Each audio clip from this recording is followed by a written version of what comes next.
Hi guys. I'm Bob. I'm Barb. Together we make up HetteshWorld. It's CanAm ride day today. Where are we riding? We're riding to Sioux Falls, South Dakota. We're going to take an hour-and-a-half ride and see what we can find out. So stay tuned.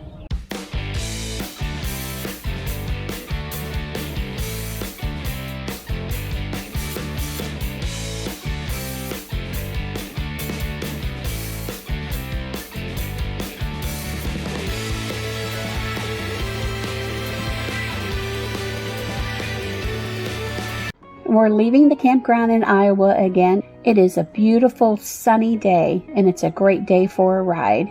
The road goes on forever and ever. What I love about Iowa is the beautiful flat farmland for miles and miles. Beautiful old farmhouses with silos, still working and still in existence. Nothing but the open road. It's a rider's paradise out here. Where are we taking you today? Why, to a waterfall, my friend. But it's a waterfall like you've never seen before. It is smack dab in the middle of a city. And this was my first encounter with one. I never knew it was a thing. So while you're enjoying this beautiful ride to Sioux Falls, I'm going to tell you all about the history of the waterfall that's there in the city and everything you need to know about it. And then when we're done, we're going to lay eyes on it. The history of Sioux Falls revolves around the cascades of the Big Sioux River. The falls were actually created 14,000 years ago. That's crazy, it doesn't seem that long ago. But it's when the very last glacial ice sheet kind of redirected the flow of the river into the large looping bends of where it is today. Fueled by the water and the melting ice, the river exposed the Sioux quartzite bedrock, the hard pinkish stones of the falls. The rock itself is about 1.5 billion years old. That's pretty old, I would say. And what is kind of neat is that this was all deposited here by the ancient sea gazillions of years ago. How do you like my timeline for that? The lure of the falls has always been super powerful. The prehistoric people that lived here about 500 BC left burial mounds on the high bluffs near the river. Of course, it was followed by agricultural societies that built fortified villages.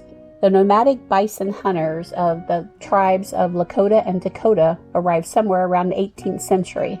And it was also a great meeting place for French and European visitors and trappers who were coming to trade. And of course, what is this whole area about out here? It's about Lewis and Clark's expedition. They journaled about it in 1804 and described it as the falls of the Sioux River. And from there, it grew over time with people fighting for land ownership and town ownership and wanting to have power and money. Doesn't sound quite different from today, does it? Of course, there was military preservations that were there, but it was the great arrival of the railroad that ushered in the Great Dakota boom in the 1880s. So the population hugely jumped.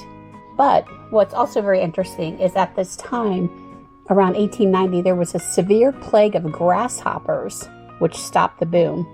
Who ever heard of a severe plague of grasshoppers? That's one that I'd not heard of before, nor do I think I want to see because they kind of scare me because they jump. But eventually it was the opening of the John Morrell meatpacking plant in 1909.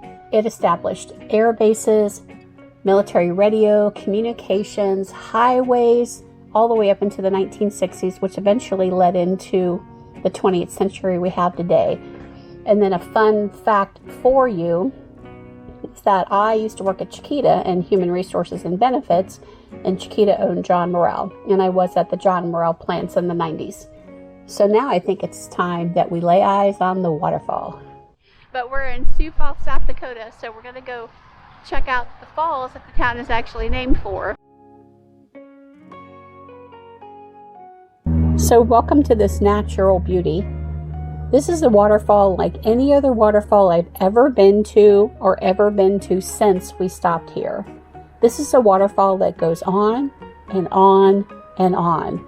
And the most unique thing about it is that you can walk all over it, down to it. There's no barriers, there's no protection.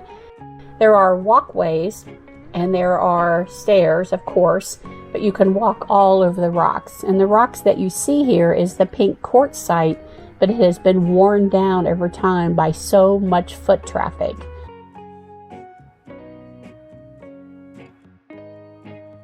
The first falls we encounter is the lower falls, but there's a middle fall, there's side falls, there's a top falls, and then eventually we get to the Sioux River. I mean, who knew that this was here? I mean, I'm sure Sioux Falls people knew that it was here, but I never knew. And I've been to Sioux Falls once before for my job a long time ago.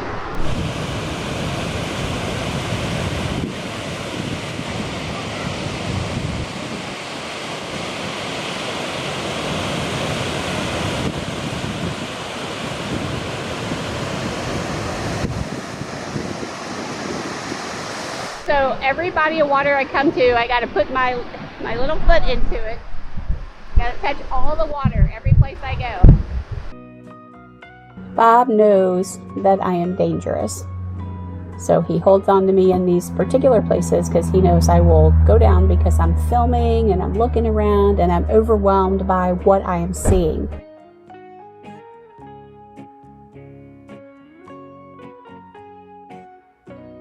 Check out the beautiful pink quartzside rock, worn down by so many people walking on it over time, but still magnificently beautiful. And there are several places here where you can jet out and kind of get more of a fuller picture of the falls as you go. Wow. I am just in awe of this. I mean, there is nothing like a great waterfall, right? Nothing. So it looks like it goes up there and goes all the way up there, and I don't know if it goes past that other side up there or not. I think I see it. We're gonna have to walk and see. So we're gonna go up to the top, try to find the origin, and then we're gonna come down and run around on these rocks like 12-year-old kids. So to see the falls is free. There's no charge for it. These are the ones where you have to be careful. Well, not right here, but the little rocks that project out will trip me, that's for sure. Yeah, it's amazing they let people do this, but I'm glad they do.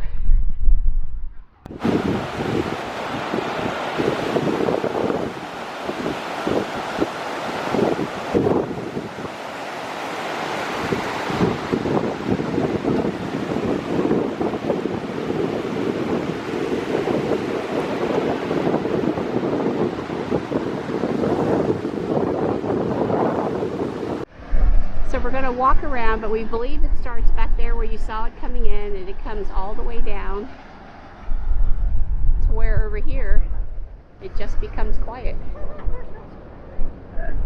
So there's definitely no restrictions on where you can go on the rocks in this park. I mean, they've got the guy down there that's fishing, so I'm not sure. I think you can just be anywhere you want.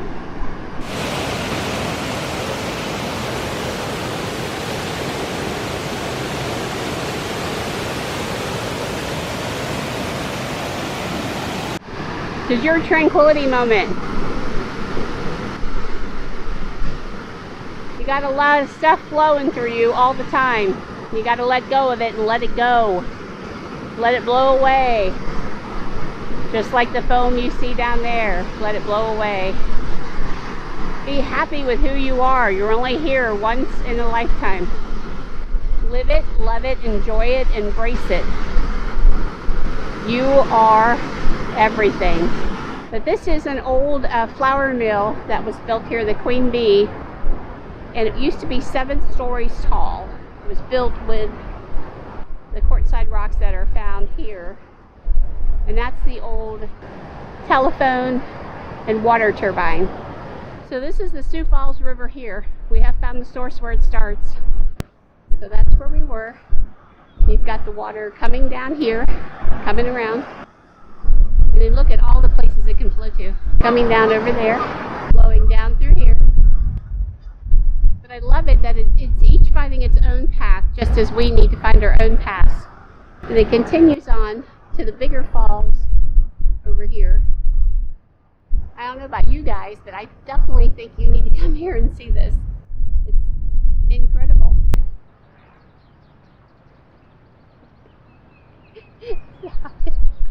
Get you some of that. Now you know what I got to put up with.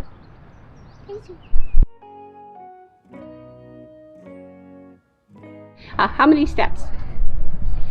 90 steps. And when you're with Bob, you have to take the steps. No elevators. It's only 4 floors, but it felt like a lot more than that, that's for sure.